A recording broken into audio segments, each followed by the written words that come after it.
माधव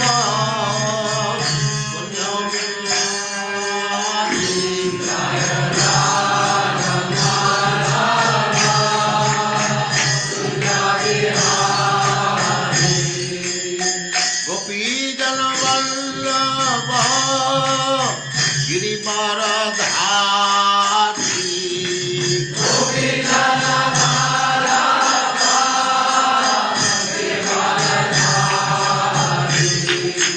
गोपी जन वल्लभ गिरिवरधारी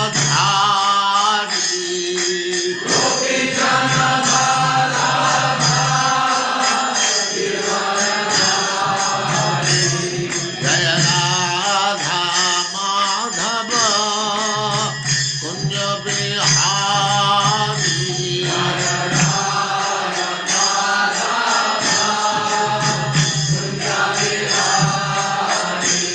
जय राधा माधव कुंज बिहारी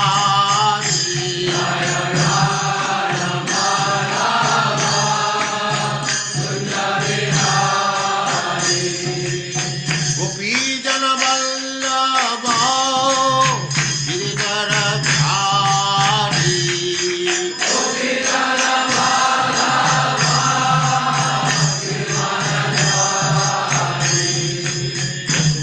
यशोदानंदन ब्रज जन रंजन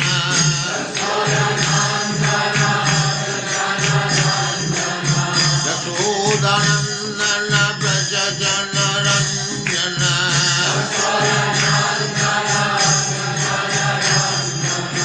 जमुना तीर वनचारी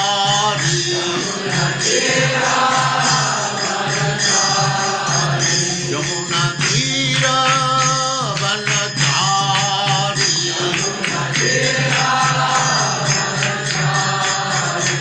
जय राधा माधव कुंज बिहारी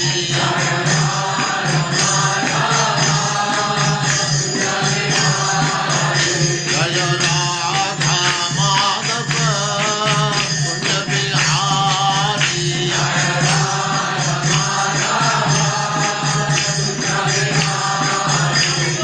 गोपी जन वल्लभ गिरिवरधारी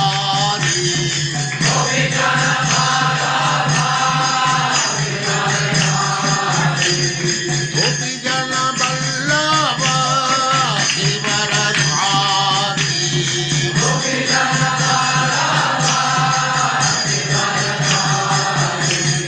यशोदानंदन ब्रज जन रंजन यशोदानंदन ब्रज जन रंजन जमुना तीर वनचारी जय राधा माधव कुंज बिहारी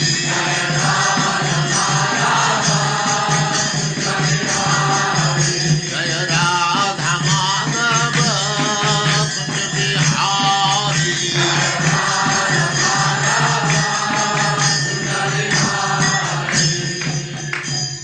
जय उस्माकरं सुपरित्राजगताय ओम नमो भगवते वासुदेवाय ओम नमो भगवते वासुदेवाय।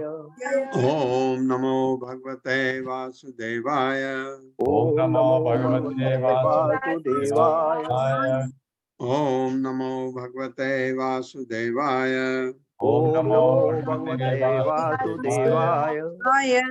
नारायणं नमस्कृत्य नारायणं नमस्कृत्य नरं चैव नरोत्तमं नरं चैव नरोत्तमं देवीं सरस्वतीं व्यासं देवीं सरस्वतीं व्यासं ततो जयमुदीरयेत् ततो जयमुदीरयेत्। नष्टप्रायेषु भद्रेषु नष्टप्रायेषु नित्यं भागवत सेवया नित्यं भागवत सेवया भगवते उत्तम श्लोके भगवते भगवती भक्तिर्भवति नैष्ठिकी। भक्तिर्भवति नैष्ठिकी। हरे कृष्ण। आप सबका स्वागत है। हरे कृष्णा प्रभु जी, दंडवत प्रणाम। हरे कृष्णा प्रभु। हरे कृष्णा। हर्षा माता जी 24वें श्लोक से है ना आगे? जी जी प्रभु जी। तो अब 4 कुमार जो हैं उपदेश दे रहे हैं पृथु महाराज को, और वो उपदेश जनता जनार्दन के लिए, उनके और हम लोगों के लिए।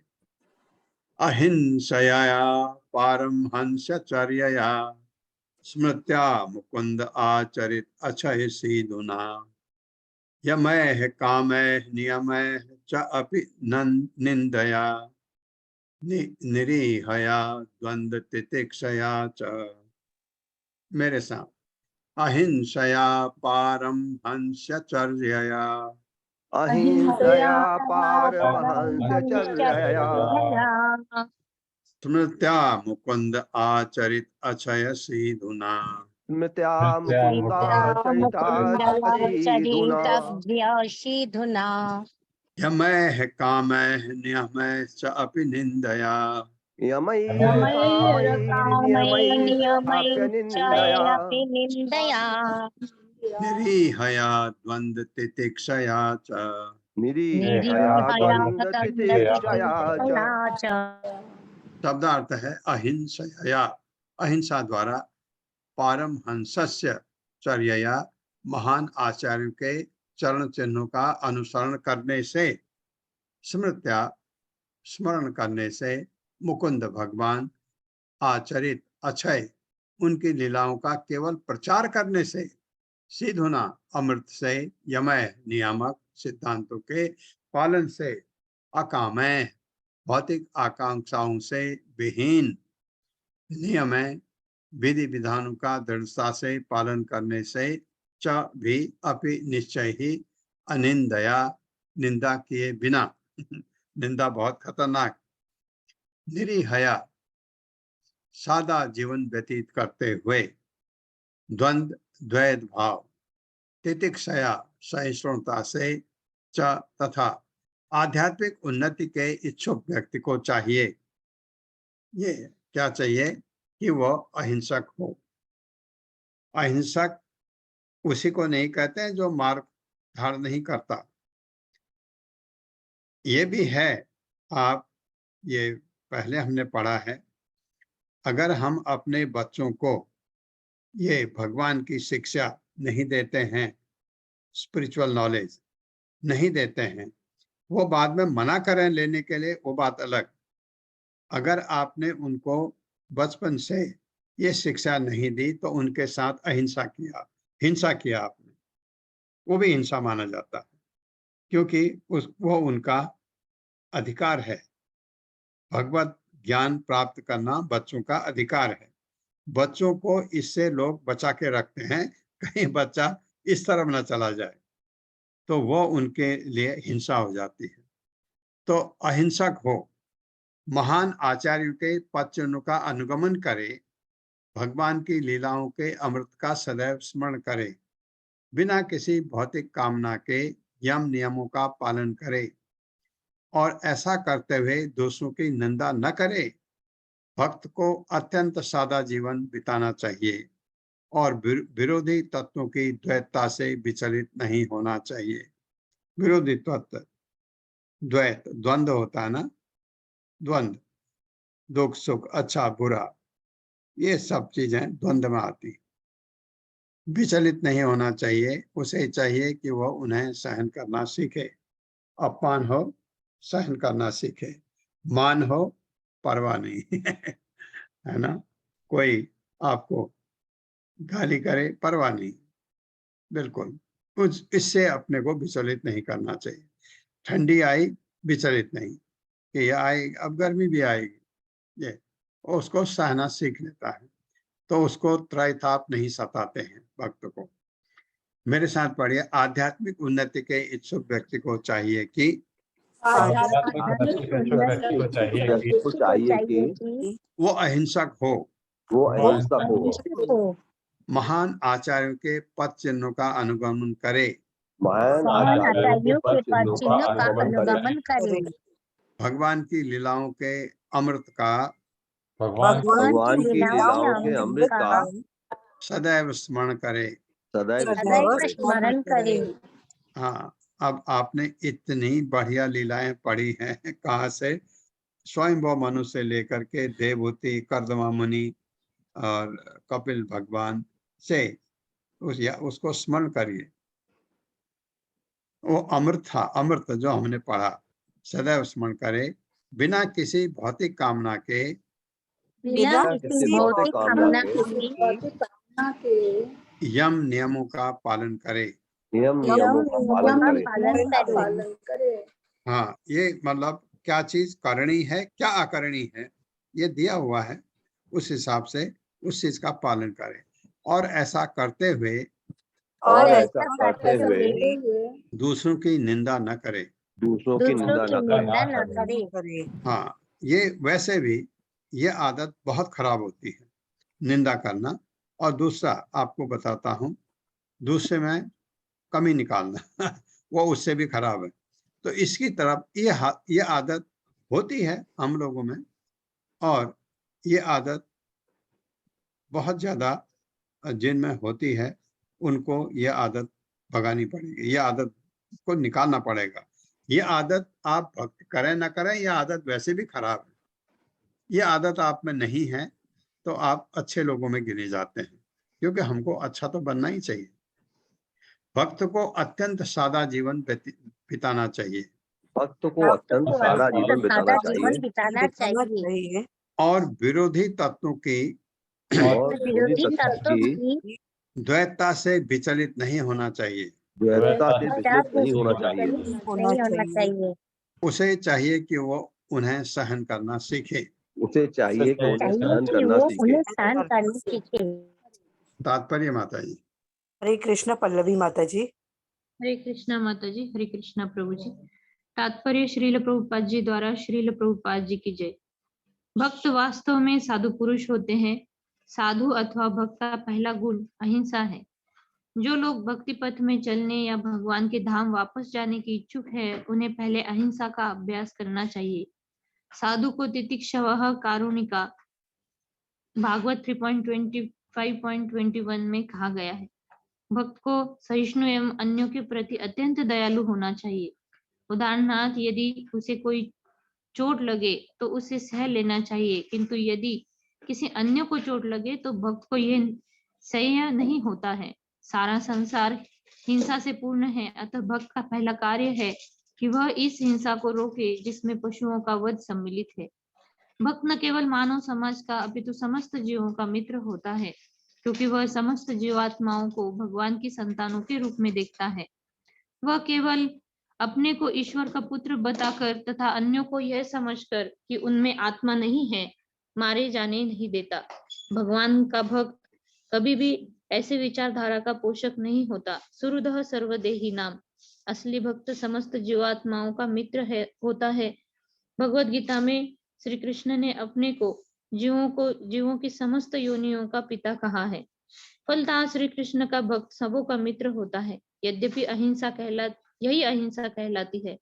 इस अहिंसा का अभ्यास तभी संभव है जब महान आचार्यों के पद चिन्हों पर चले। अतः वैष्णव दर्शन के अनुसार हमें चारों संप्रदायों के महान आचार्यों का अनुसरण करना होता है। संप्रदाय यानी शिष्य परंपरा से बाहर आध्यात्मिक जीवन में अग्रसर होने का प्रयत्न करना मात्र हास्यास्पद है। अतः कहा गया है, आचार्यवान पुरुषो वेद। जो आचार्यों की शिष्य परंपरा का अनुसरण करता है वह वस्तुओं को असली रूप में जान पाता है। छांदोग्य उपनिषद 6.14.2। तद्विज्ञानार्थ स गुरुम एव अभिगच्छेत। दिव्य ज्ञान समझने के लिए मनुष्य को चाहिए कि प्रामाणिक गुरु के पास जाए। मुंडक उपनिषद। आध्यात्मिक जीवन में स्मृत्या शब्द का बहुत महत्व है। स्मृत्या का अर्थ है श्री कृष्ण को सदैव याद करना। जीवन को इस प्रकार ढालना चाहिए कि श्री कृष्ण का चिंतन किए बिना रह ही न जा सके। हमें खाते, सोते, बोलते, चलते तथा काम करते हुए श्री कृष्ण में ही खोए रहना चाहिए। हमारे कृष्ण भावनामृत संघ की संस्तुति है कि हम अपने जीवन को ऐसा बनाएं कि हम श्री कृष्ण का स्मरण कर सके। हमारी इस्कॉन समिति के भक्त दिव्य अगरबत्तियां बनाते समय श्री कृष्ण या उनके भक्तों का गुणगान सुनते रहते हैं। शास्त्रों का कथन है, स्मर्तव्य सततम विष्णु। भगवान विष्णु का निरंतर स्मरण करना चाहिए। विस्मर्तव्य न जातुचित। विष्णु को कभी भूलना नहीं चाहिए। यही आध्यात्मिक जीवन शैली है। स्मृत्या भगवान का स्मरण चालू रखा जा सकता है यदि हम उनका निरंतर श्रवण करते रहे। अतः इस श्लोक में संस्तुति की गई है कि मुकुंदा चरिताग्र्य सीधुना। सीधु का अर्थ है अमृत। श्रीमद् भगवत गीता या इसी प्रकार के प्रामाणिक साहित्य से श्री कृष्ण के विषय में सुनना कृष्ण भावना में वास करना है। कृष्ण भावना की एकाग्रता शक्ति उन्हीं व्यक्तियों को प्राप्त हो सकती है जो यम नियमों का दृढ़ता से पालन करता है। हमने अपने कृष्ण भावनामृत आंदोलन में यह नियम बना रखा है कि भक्त 16 माला प्रतिदिन जप करे और नियामक सिद्धांतों का पालन करे। इससे भक्त जीवन में आध्यात्मिक उन्नति में स्थिर रह सकता है। इस श्लोक में यह भी कहा गया है कि इंद्रियों को वश में करके यमय ही मनुष्य उन्नति कर सकता है। इंद्रियों को वश में करने से मनुष्य स्वामी या गोस्वामी बन सकता है। अतः जो स्वामी या गोस्वामी उपाधि लगाते हैं उन्हें इंद्रियों को वश में रखने के लिए विशेष रूप से सतर्क रहना चाहिए। दरअसल उन्हें अपनी इंद्रियों का स्वामी होना ही चाहिए। यह तभी संभव है जब वे किसी प्रकार की भौतिक इंद्रिय तृप्ति की इच्छा न रखे। यदि किसी कारणवश इंद्रिया स्वतंत्र रूप से कार्य करना चाहे तो उन्हें वश में करना चाहिए। यदि हम भौतिक इंद्रिय तृप्ति से बचने का अभ्यास कर सके तो इंद्रिय स्वतः ही वश में हो जाती है। इस संबंध में एक अन्य महत्वपूर्ण बात का उल्लेख हुआ है, अनिंदया। हमें दूसरे की धर्म की प्रणाली की आलोचना नहीं करनी चाहिए। विभिन्न प्रकार की धर्म प्रणालियां विभिन्न गुणों के अंतर्गत कार्यशील है। जो रज तथा तमो गुणों के अंतर्गत कार्यशील है वह सत्व गुण पद्धति पर चलने वाले धर्म के समान परिपूर्ण नहीं हो सकते। भगवत गीता में भी सभी वस्तुओं को 3 वर्गों में रखा गया है। अतः धर्मों की भी उसी तरह श्रेणियां की गई है।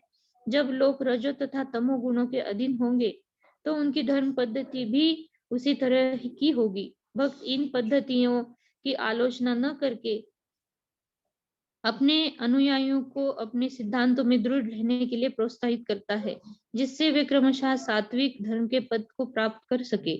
केवल आलोचना करते रहने से भक्त का मन विचलित हो जाता है। इस तरह भक्त को सहनशील होना चाहिए तथा क्षुब्ध न होना सीखना चाहिए। भक्त की एक अन्य विशेषता है निरीहया अर्थात सादा जीवन। निरीहा का अर्थ है सरल अथवा विनीत। भक्त को न तो तड़क फड़क से रहना चाहिए न भौतिकतावादी पुरुषों का अनुकरण करना चाहिए। भक्त के लिए सादा जीवन उच्च विचार संस्तुत है।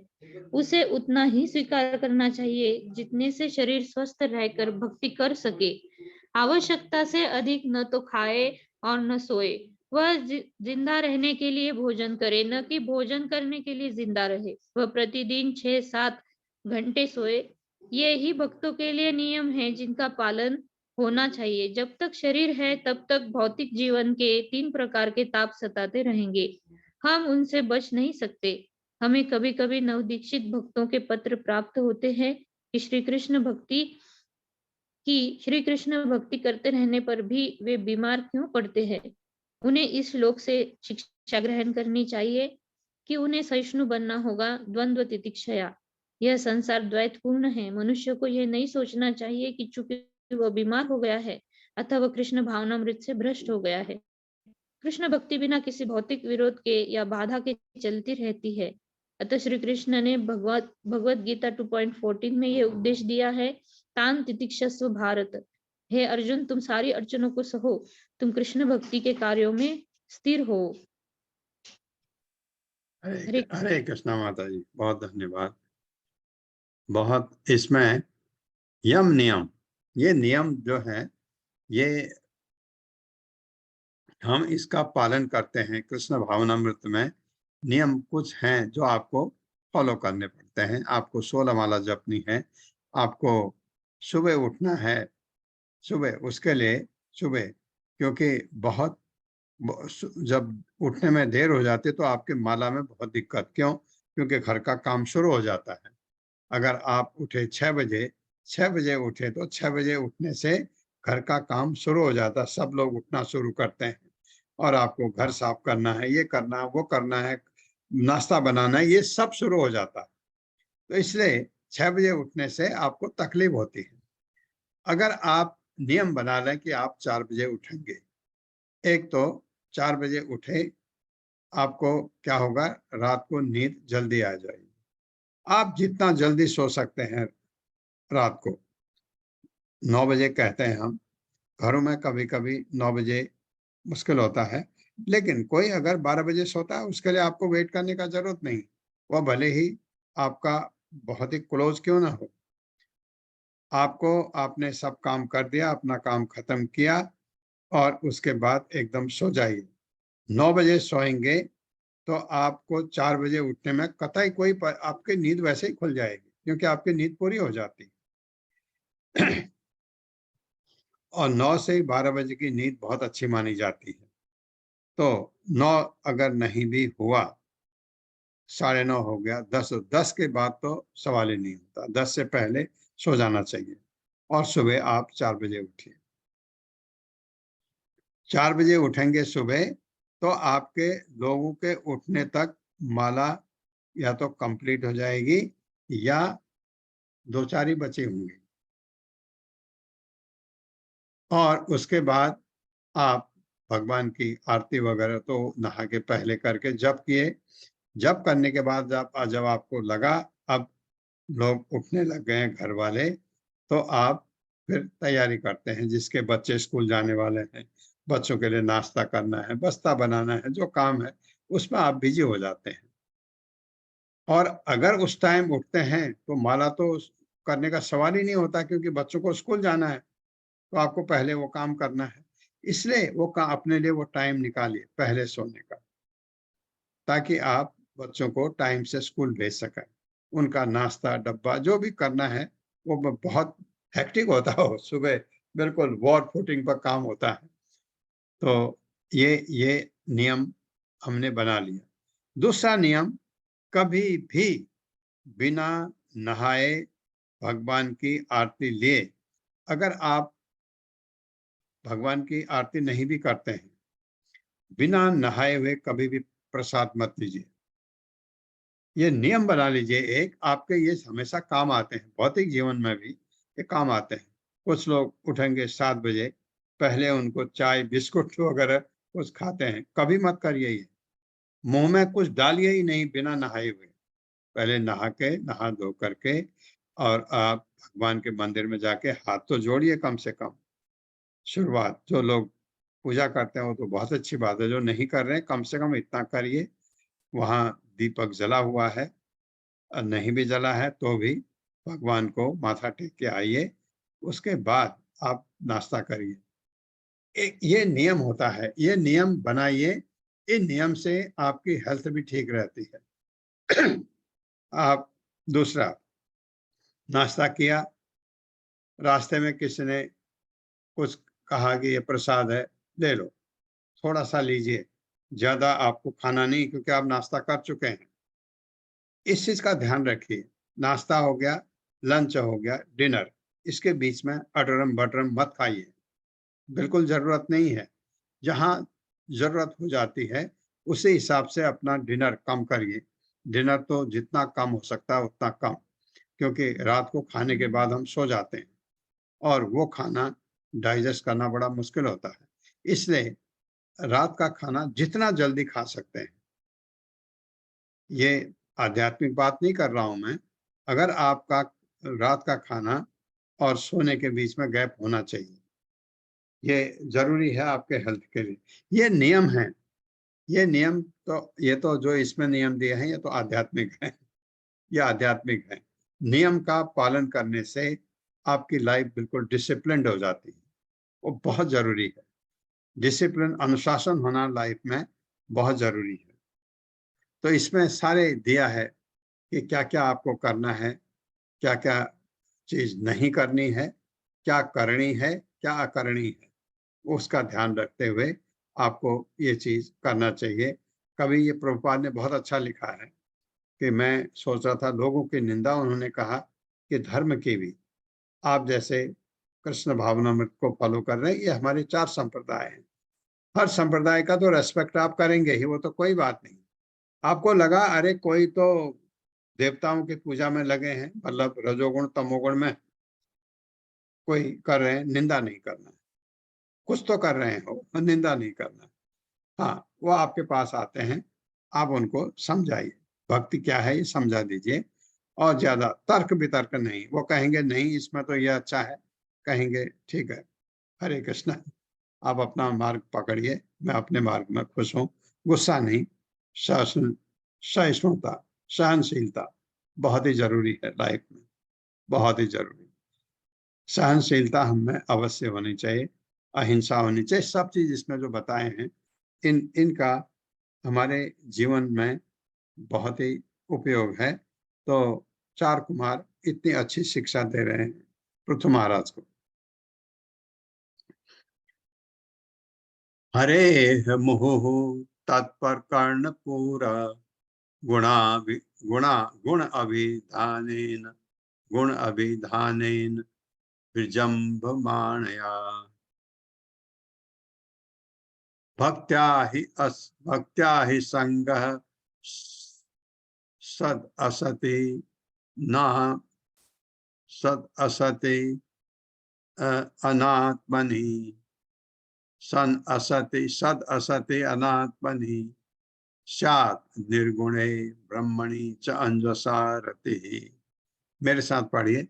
हरे मुहुः तत्पर कर्णपूरा हरेर मुहुः तत्पर तत्पर कर्णपूर कर्णपूरा गुण अभिधानेन विजृंभमाणया गुणाभिधानेन विजृंभमाणया विजृंभमाणया विजृंभमाणया भक्त्या हि असंगः सद असति अनात्मनि भक्त्या ह्यसंगः सदसत्यनात्मनि आत्मने स्यात् निर्गुणे ब्रह्मणि च अंजसा रतिः।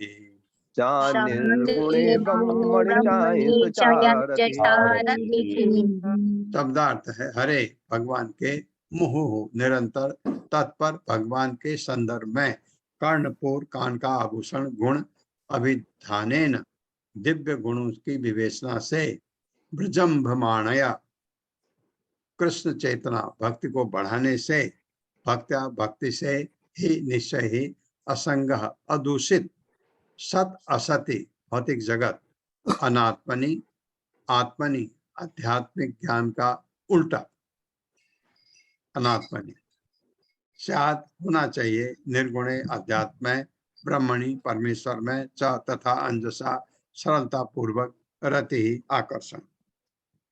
भक्त को चाहिए कि भगवान के दिव्य गुणों के निरंतर श्रवण द्वारा भक्ति अनुशीलन में उत्तरोत्तर वृद्धि करे। भक्ति अनुशीलन मतलब भक्ति को बढ़ाना, कल्टीवेट करना, वृद्धि करे, कम नहीं होना चाहिए, बढ़ना चाहिए। मतलब आप भक्ति कर रहे हैं, 4 माला जप रहे हैं, वो 6 में बदलना चाहिए, 6 वाले को 8 में, 8 वाले को 10 में, 10 वाले को 12 में, 12 वाले को 14 में, 14 वाले को 16 में, बढ़ाते जाइए। 16 हो गई, बढ़ाना चाहते हैं बढ़ाइए, क्योंकि प्रभुपाद ने कहा कम से कम 16। कम से कम 16 का मतलब आप कितना भी जप सकते हैं, जितना। मैंने देखा कुछ लोग 32 माला जपते हैं, 16 माला सुबह, 16 माला शाम को। एक किसी ने बताया, अभी वो रिटायर हुए, पहले 16 जपते थे, वो कहते अभी टाइम है मेरे पास तो 32 माला जपते हैं। 16 माला उनकी पक्का है, 32 अभी जप रहे हैं। तो ये जब आपको टाइम हो तो माला जपिए। आप ऐसा नहीं कि माला तो पूरी हो गई और कहीं खाली बैठे हैं, माला जपिए।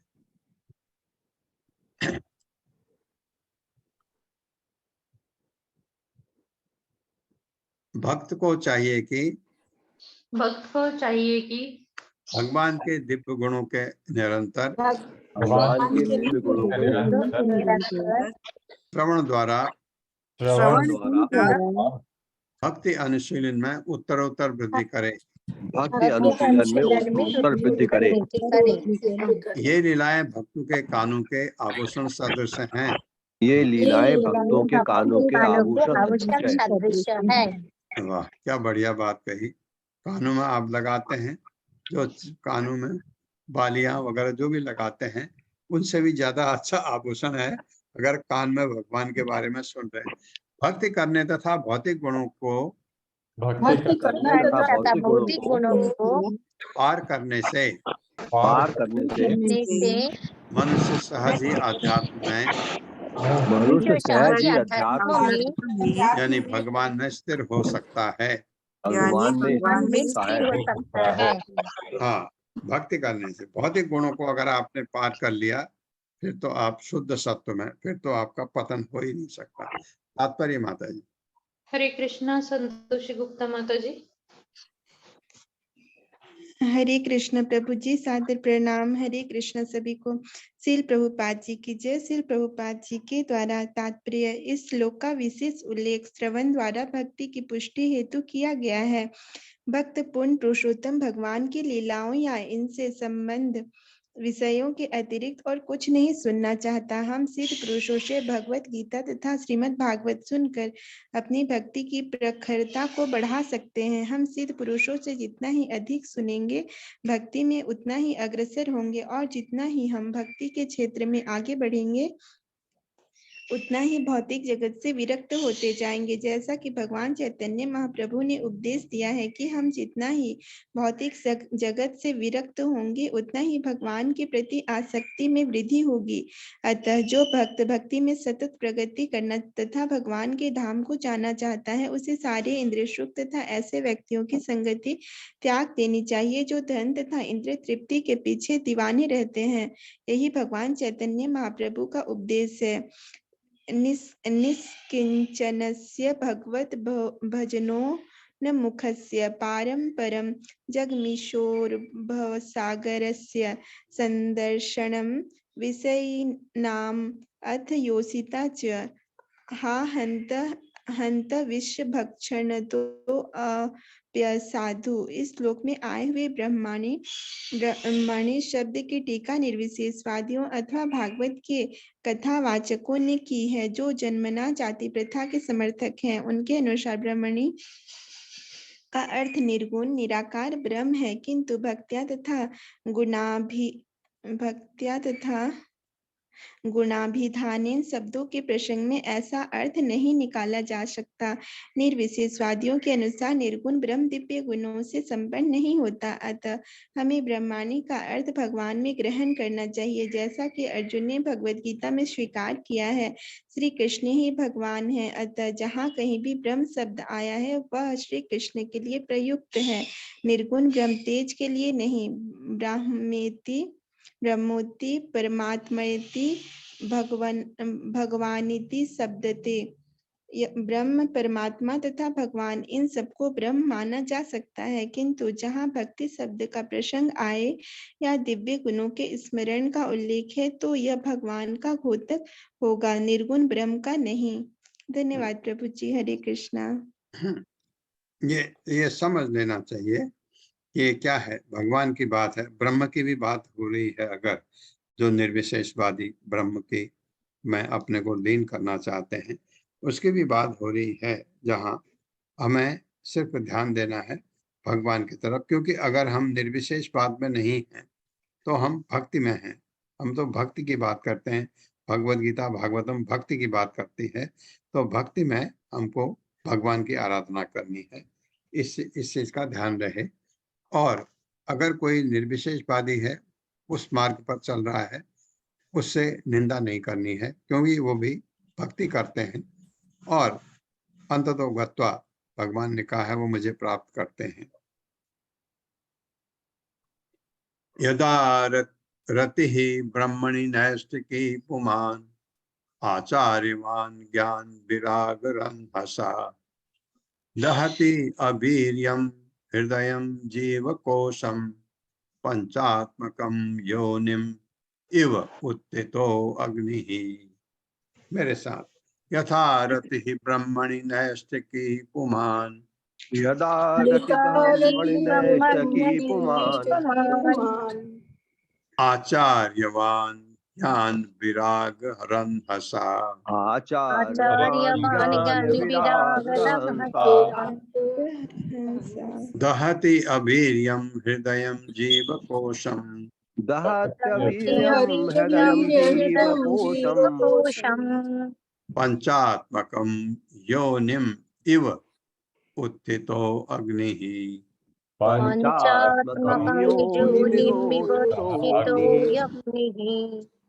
शब्दार्थ है, यदा जब रति ही आसक्ति ब्रह्मणि भगवान में नैष्ठ की स्थिर, भक्ता भक्तिर्भवती नैष्ठ की स्थिर हो जाते, विचलित नहीं होते। जब पुमान मनुष्य, आचार्यवान गुरु के प्रति पूर्णतः समर्पित, ज्ञान ज्ञान विराग विरक्ति रंगहसा के बल से दहति जलाता है, अवीर्यम नपुंसक, हृदयम हृदय के भीतर, जीव कोशम आत्मा का आवरण, पंच आत्मकम पांचों तत्व, योनिम जन्म का स्रोत, इव सदृश उत्थित उद्भूत अग्नि आग।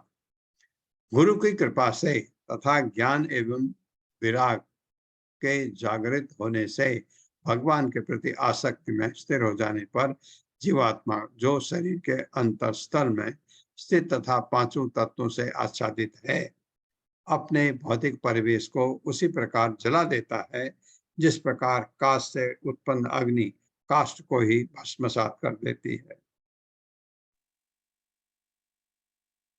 बहुत गूढ़ बात है। मेरे साथ पढ़िए, गुरु की कृपा से तथा ज्ञान एवं विराग के जागृत होने से ज्ञान आ गया और हमें वैराग भी आ गया और भगवान की कृपा भी मिली। कृपा नहीं होगी तो नहीं हो सकता, कृपा चाहिए। कृपा भगवान हमेशा देते हैं अगर हम में स्वच्छता हो तो। हमें अगर इच्छा है भगवान की पूजा करने की, वो भगवान देते हैं, उसकी चिंता मत करिए। ज्ञान तथा विराग से जागृत होने से भगवान के प्रति आसक्ति में स्थिर हो जाने पर जीवात्मा जो शरीर के अंदर में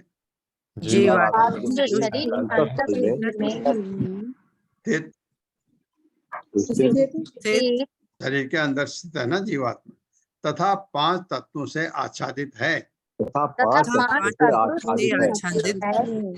शरीर से ढका हुआ है ना, अपने भौतिक परिवेश को उसी प्रकार जला देता है जिस प्रकार काष्ठ से उत्पन्न अग्नि काष्ठ को ही भस्मसात कर देती है।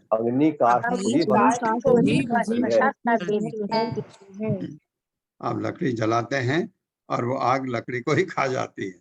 तो ये अगर ऐसा ज्ञान हो जाता हमको, भक्ति में हम ऐसे लग जाते हैं, तो हमको इस शरीर का ध्यान ही नहीं रहता, ये मतलब है।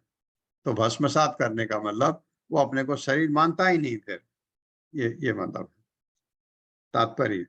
माता जी। हरे कृष्णा। रश्मि जोशी माता जी। हरे कृष्णा माता जी। हरे कृष्णा प्रभु जी। शील प्रभुपाद की जय। शील प्रभुपाद द्वारा तात्पर्य। कहा जाता है कि हृदय के भीतर जीवात्मा तथा परमात्मा साथ साथ निवास करते हैं।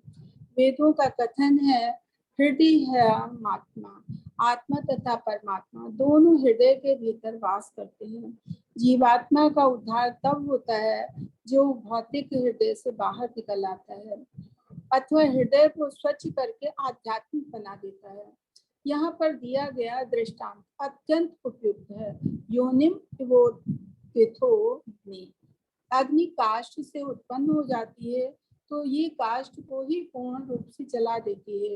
इसी प्रकार जब कोई जीवात्मा भगवान के प्रति आसक्ति बढ़ा देता है तो समझना चाहिए कि वो अग्नि के तुल्य है। प्रज्वलित अग्नि ताप तथा प्रकाश से दृष्टिगोचर होती है। इसी प्रकार जब हृदय के भीतर जीवात्मा पूर्ण आध्यात्मिक ज्ञान से प्रकाशित एवं संसार से विरक्त हो जाता है तो वो अपने पंच तत्वों के आवरणों को जला देता है और 5 प्रकार की आसक्तियों यथा अविद्या, अहंकार, आसक्ति, ईर्ष्या तथा भौतिक चेतना से में तल्लीनता से मुक्त हो जाता है। अतः इस श्लोक में पंचात्मकम या तो 5 तत्वों के लिए या कि भौतिक कल्मश के 5 आवरणों के लिए आया है। जब ये ज्ञान तथा विराग अग्नि से भस्म हो जाता है तो मनुष्य भगवान की भक्ति में स्थिर होता है। जब तक मनुष्य प्रामाणिक गुरु की शरण में नहीं जाता और उसके उपदेश के अनुसार श्री कृष्ण के प्रति अनुरक्त नहीं बढ़ाता तब तक जीवात्मा के हृदय के पांचों आवरण हटाए नहीं जा सकते। जीवात्मा हृदय में केंद्रित है और उसको हृदय से निकालने का अर्थ है उसका उद्धार। इसकी ये विधि है। मनुष्य को प्रामाणिक गुरु की शरण लेना चाहिए और उसके आदेशों से अपना आध्यात्मिक ज्ञान बढ़ाना चाहिए। इस भौतिक संसार से विरक्त होना चाहिए और इस प्रकार मुक्त हो जाना चाहिए। अतः सिद्ध भक्त भौतिक शरीर के भीतर नहीं रहता। वो तो अपने आध्यात्मिक शरीर के भीतर वैसे ही रहता है जैसे कि जटा के भीतर रहते हुए भी नारियल गरी जटा से भिन्न रहता है। अतः शुद्ध भक्त का शरीर चिन्मय शरीर आध्यात्मिक शरीर कहलाता है। दूसरे शब्दों में भक्त का शरीर भौतिक कार्यकलापों से संबंधित नहीं रहता। फलस्वरूप भक्त सदैव मुक्त रहता है। ब्रह्म भूयाय कल्पति, जैसा कि भगवद गीता 14.26 में पुष्टि की गई है कि इसकी पुष्टि शील रूप गोस्वामी ने इस प्रकार किया है की है यस्य हरेर दास्य कर्मणा मनसा गिरा निखिलास्वस्थास्तु जीवन मुक्त स उच्यते। जो मन वचन तथा कर्म से भगवान की सेवा में पूर्णता लगा रहता है वो चाहे जिस भी स्थिति में रहे अपने शरीर के भीतर होते हुए भी शरीर से मुक्त रहता है। हरे कृष्ण। ये बात धन्यवाद। शरीर में रहते हुए भी शरीर से मुक्त रहता है। दग्धाशयो मुक्त समस्त तद्गुणो न एव आत्मनो बहिः अंत विचिष्टते।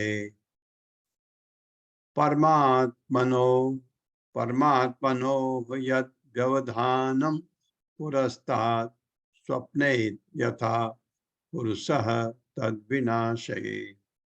मेरे साथ पढ़िए। दग्ध आशयो मुक्त समस्त तद्गुणो दग्धाशयो मुक्त समस्त तद्गुणो न एव आत्मनो बहिः अन्तः विचिष्टते।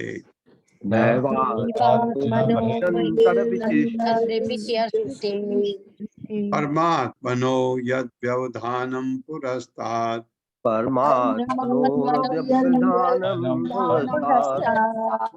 स्वप्ने यथा पुरुषः तद्विनाशये।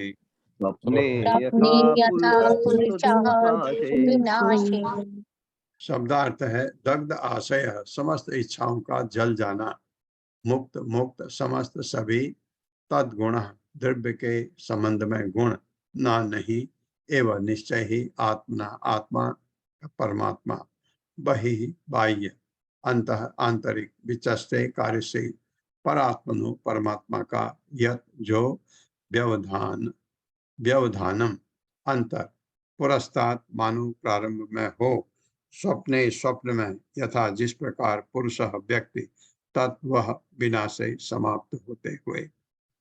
जब मनुष्य भौतिक समस्त इच्छाओं से रहित और भौतिक गुणों से मुक्त हो जाता है तो वह अंतः तथा बाह्य रूप के किए गए कार्यों में अंतर नहीं देखता, होते ही नहीं। उस समय आत्म साक्षात्कार के पूर्व अब तो आत्म साक्षात्कार हो गया, उससे पूर्व आत्मा तथा परमात्मा का अंतर विनष्ट हो जाता है। स्वप्न टूटने पर स्वप्न तथा स्वप्न देखने वाले के बीच कोई अंतर नहीं रह जाता।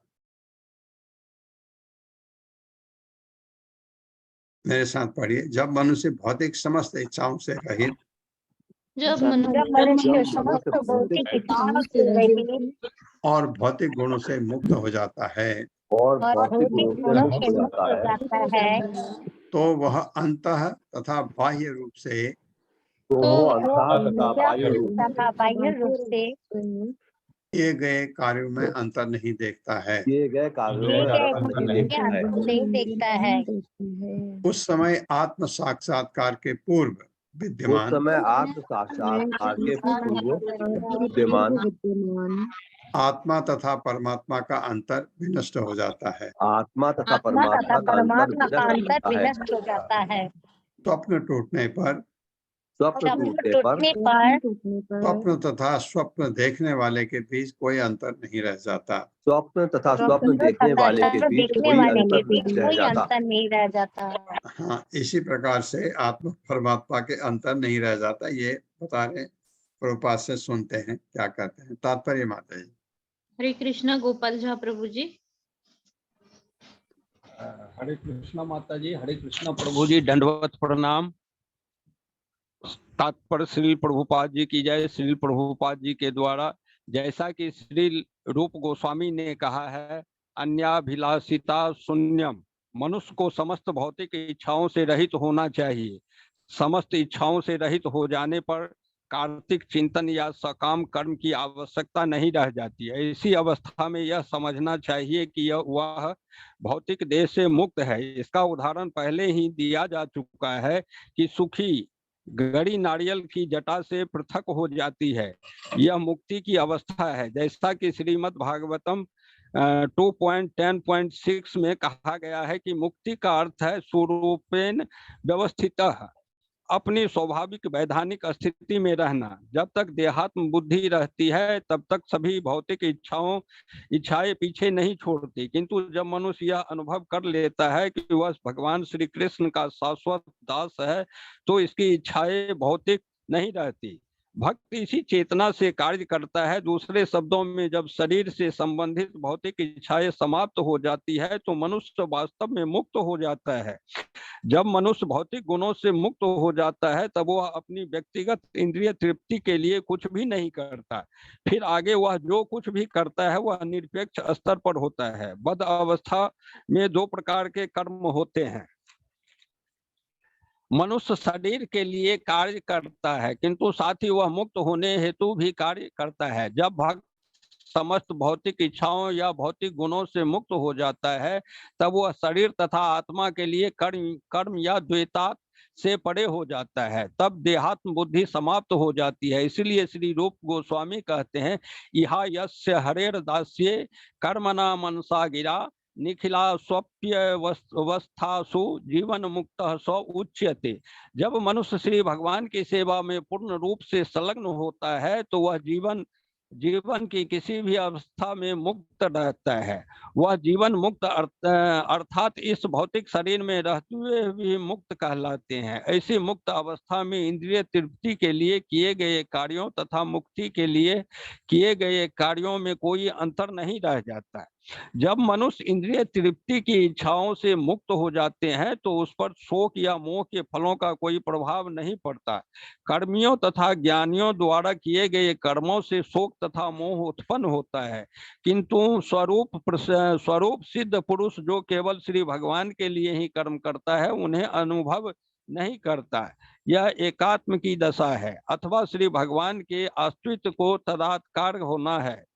इसका अर्थ यह हुआ कि व्यक्तिगत जीवन अपना पृथक व्यक्तित्व बनाए रखते हुए बनाए रखते हुए पृथक स्वार्थ नहीं रखता, श्री भगवान की सेवा में पूरी तरह लग जाता है और उसे अपने इंद्रिय तृप्ति से कोई वास्ता नहीं रह जाता है। अतः वह केवल पूर्ण पुरुषोत्तम भगवान को देखता है, अपने आप को नहीं। उसके स्वार्थ का पूर्ण अंत हो जाता है। नींद टूटने पर स्वप्न समाप्त हो जाता है, किंतु स्वप्न में मनुष्य अपने आप को राजा मानकर शाही शान सैनिक आदि सब कुछ देख सकता है। स्वप्न समाप्त होने पर वह अपने अतिरिक्त और कुछ नहीं देखता। इसी प्रकार मुक्त पुरुष जानता है कि वह परमेश्वर का अंश है और उन्हीं की इच्छा अनुसार सारे कार्य करते रहता है। इस तरह वह उसके तथा अपने बीच कोई अंतर नहीं देखता, यद्यपि दोनों की सत्ताएं पृथक पृथक बनी रहती है। नित्यो नित्यानाम चेतनस चेतना नाम। परमात्मा तथा आत्मा के एकाकार होने का यह पूर्ण बोध है। हरे कृष्णा प्रभु जी, हरे कृष्णा माता जी। हरे कृष्णा प्रभु। ये प्रभुपाद ने कहा है, अंतर नहीं रह जाता, हालांकि दोनों की सत्ताएं पृथक पृथक हैं। बिल्कुल आत्मा परमात्मा में, और जब आप आत्म साक्षात्कार हो जाता है, अंतर नहीं देखते हैं, लेकिन आपको ये बोध रहता है वो स्वामी है, मैं उनका दास हूँ, और बाकी और चीजें बिल्कुल एक सी हो जाती हैं, क्योंकि आप बिल्कुल भगवान की तरह हो जाते हैं जब आपकी स्वरूप सिद्धि हो जाती है। लेकिन आपको ये एहसास रहता है कि वो मालिक हैं, मैं उनका दास हूँ। ये चीज कभी नहीं भूलता भक्त। यही चीज मैं उसमें जो है सुनना चाह रहा था प्रभुपाद से। नित्य नित्यानाम चेतना चेतनानाम। परमात्मा आत्मा एक से हैं, लेकिन एक क्या करता है, वो सब हमारे पूरे चीज का भरण पोषण वही करता है।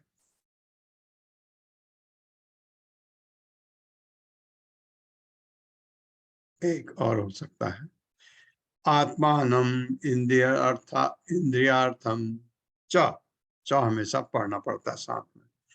आत्मानम इंद्रियार्थम च परम यद उभयोरपि सत्य आशय उपाधौ वै पुमान पश्यति न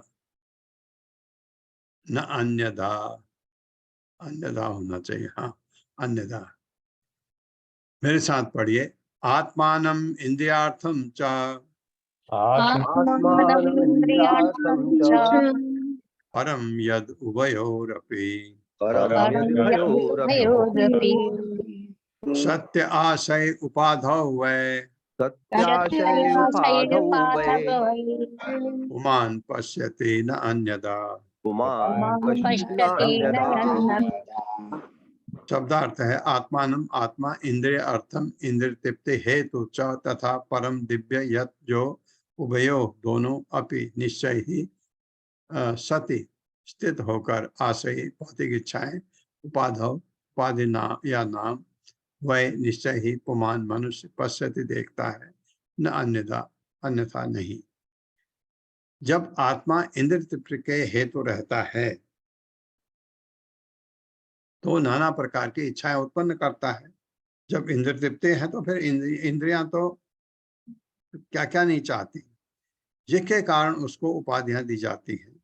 किंतु जब मनुष्य दिव्य स्थिति में रहता है तो वह भगवान की इच्छाओं को पूरा करने के अतिरिक्त और किसी कार्य में रुचि नहीं दिखाता, उसकी कोई उपाधि होती ही नहीं। फिर मेरे साथ पढ़े, जब आत्मा इंद्र तृप्ति के हेतु रहता है जब आत्मा रहता है तो वह नाना प्रकार की इच्छाएं उत्पन्न करता है, तो वो नाना प्रकार की इच्छाएं उत्पन्न करता है, जिसके कारण उसको उपाधियां दी जाती हैं। जिसके कारण उसको उपाधियां दी जाती हैं। किंतु जब मनुष्य दिव्य स्थिति में रहता है किंतु मनुष्य जब इस स्थिति में रहता है तो भगवान की इच्छाओं को पूरा करने के अतिरिक्त तो भगवान भगवान की इच्छाओं को पूरा करने के अतिरिक्त और किसी कार्य में रुचि नहीं दिखाता। और किसी कार्य में रुचि नहीं दिखाता। हरे कृष्णा।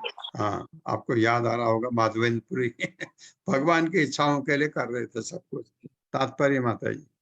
हरे कृष्णा। कामिनी अग्रवाल माता जी। हरे कृष्ण माता जी, हरे कृष्ण प्रभु जी। शील प्रभुपाद जी की जय। शील प्रभुपाद जी के द्वारा तात्पर्य, भौतिक इच्छाओं से आच्छादित होने के कारण आत्मा को विशेष प्रकार की देह उपाधियों से ढका हुआ माना जाता है। इस प्रकार आत्मा अपने को पशु, मनुष्य, देवता, पक्षी इत्यादि मानता है। अहंकार से जनित झूठी पहचान से कई प्रकार से प्रभावित होकर और मोहमयी भौतिक इच्छाओं से आच्छादित होकर वह पदार्थ तथा आत्मा में भेद करने लगता है।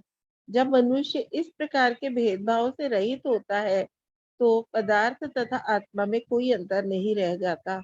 तब तो आत्मा ही प्रमुख कारण बन जाता है। जब तक मनुष्य भौतिक इच्छाओं से ढका हुआ रहता है वो अपने को भोक्ता या स्वामी मानता है। इस प्रकार वो इंद्रिय तृप्ति के लिए कार्य करता है और भौतिक पीड़ा, सुख तथा दुख से प्रभावित होता है। किंतु जब मनुष्य जीवन के इस बोध से मुक्त हो जाता है तो फिर वो उपाधियों से प्रभावित नहीं होता और वो प्रत्येक वस्तु को परमेश्वर के परिप्रेक्ष्य में आध्यात्मिक मानता है। श्रील रूप गोस्वामी ने भक्ति रसामृत सिंधु 1.2.255 में इसकी व्याख्या की है। इस प्रकार से व्याख्या की है कि अनासक्त से विषयान यथार्थम उपयुञ्जतः निर्बंधः कृष्ण संबंधे युक्तम वैराग्यम उच्यते। मुक्त पुरुष न तो इंद्रिय तृप्ति से न ही किसी अन्य भौतिक पदार्थ से लगाव होता है। मुक्त पुरुष को न तो इंद्रिय तृप्ति से न ही अन्य किसी भौतिक पदार्थ से लगाव होता है। वो समझ जाता है कि प्रत्येक वस्तु भगवान से संबंधित है और प्रत्येक वस्तु का उपयोग भगवान की सेवा में किया जाना चाहिए। फलतः वो किसी भी वस्तु का त्याग नहीं करता। उसके लिए किसी भी वस्तु को त्यागने का प्रश्न ही नहीं उठता, क्योंकि वो परमहंस जानता है कि किस प्रकार से प्रत्येक वस्तु को भगवान की सेवा में लगाया जाए। मूलतः प्रत्येक वस्तु आध्यात्मिक है, कुछ भी भौतिक नहीं है। श्री चैतन्य चरितामृत मध्य लीला 8.274 में कहा गया है कि महाभागवत में कोई भौतिक दृष्टि नहीं होती। स्थावर जंगम देखे न देखे तार मूर्ति, सर्वत्र है निज इष्ट मूर्ति स्फूर्ति। यद्यपि वह वृक्षों, पर्वतों तथा अन्य जीवों को यहाँ वहाँ देखता है, किंतु वो उन्हें परमेश्वर की सृष्टि रूप में देखता है। वह केवल सृष्टा को देखता है, सृजित को नहीं। दूसरे शब्दों में सृजित तथा सृष्टा में कोई अंतर नहीं दिखता। वो प्रत्येक वस्तु में भगवान के दर्शन करता है। वह प्रत्येक वस्तु में श्री कृष्ण को और श्री कृष्ण में प्रत्येक वस्तु को पाता है। यही एकाकार है। हरे कृष्ण प्रभु जी। हरे धन्यवाद कृष्ण माता जी। हर एक चीज को देखता है। कोई भी चीज देखेगी, पत्थर देखा, भगवान देखेगा, अरे भगवान ने ये बनाया, भगवान ने तो सृजित और सृष्टा में कोई अंतर नहीं देखता है। ये भगवान के द्वारा ये पहाड़ बनाया गया, एक पर्वत देखा तो उसमें भगवान देखते हैं, भगवान ने बनाया, तो सृष्टा सृजित में वो अंतर ही नहीं देखता है। ये स्थिति आ जाती है जब वो इतना आगे पहुंच जाता भक्त। ओम अज्ञान तिमिरांधस्य ज्ञानांजन शलाकया चक्षुरुन्मिलितमेन तस्मै श्री गुरुवे नमः। नमो विष्णुपादाय कृष्णपृष्ठाय भूतले श्रीमते भक्तिवेदांत स्वामिनिति नामिने। नमस्ते सारस्वती देवे गौरवाणी प्रचारिणे निर्विशेष शून्यवादी पाश्चात्य देशतारिणे। जय हो श्री कृष्ण चैतन्य प्रभु नित्यानंद श्री अद्वैत गदाधर शिवासादि गौर भक्त वृंद।